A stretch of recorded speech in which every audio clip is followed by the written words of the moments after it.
nobody talks about the producer. We talk about the artist, the label deal, the streaming numbers, the show money, but the producer, this person who actually built the sonic architecture that made the song work, exists in a completely different economic reality. And in Nigeria, that reality is often closer to informal labor than it is to the music business. Here's how it typically works. A producer makes a beat, an artist hears it, loves it, wants it. The negotiation happens on WhatsApp. Usually, at the highest levels, it's a bit different, but like generally, sometimes in the voice notes, money moves through a bank transfer, there's no contract, no license agreement, no split sheets, no paper trail. The beat goes on the record blows, the producer posts, "I made this on Twitter," and hopes for the best. Now multiply that by thousands of transactions happening every week in Lagos, Abuja, Port Harcourt, and you start to understand that Nigerian music has a production economy that is almost entirely undocumented away from the highest levels, which means it is almost entirely unprotected, which means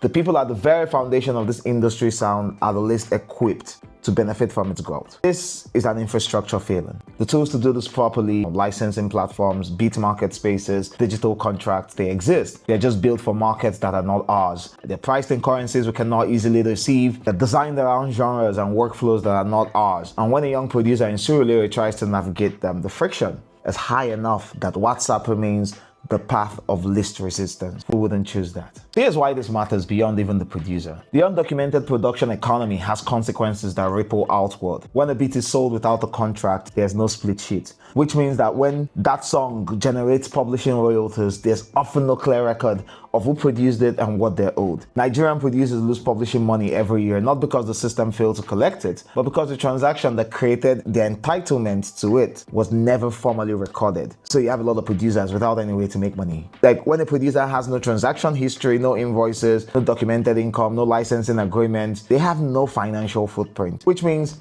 when they eventually try to access any formal financial product, like I've been saying, the banks, the producers are invisible. There's no credit history, no business record, back to the same world that every other class of Nigerian creative hits. The informality that feels like simplicity at point of sale eventually compounds into invisibility over an entire career. So deep.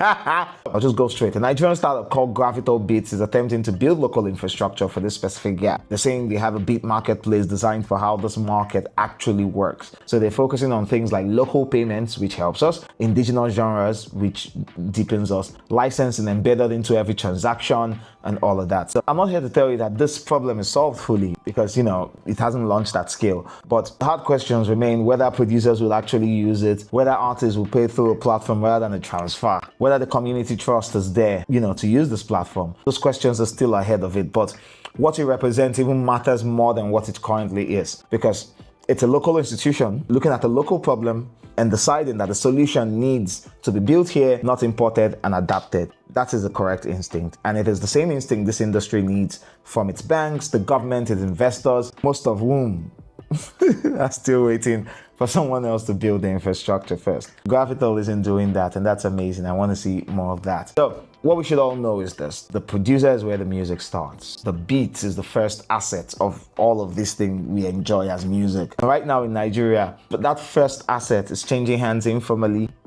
undocumented, underprotected, in a market that everyone keeps calling a billion-dollar industry. You cannot build a serious music economy on an informal production layer because at some point, the foundation has to be formalized. The question is who does it? Whether they do it the right way, in a way that actually serves the producers, or perhaps they'll build something that extracts from them more clearly than whatever they've been doing so far that hasn't worked. That's the standard that every other person, including Graviital, should be held to. It's the standard everything in this industry should be held to.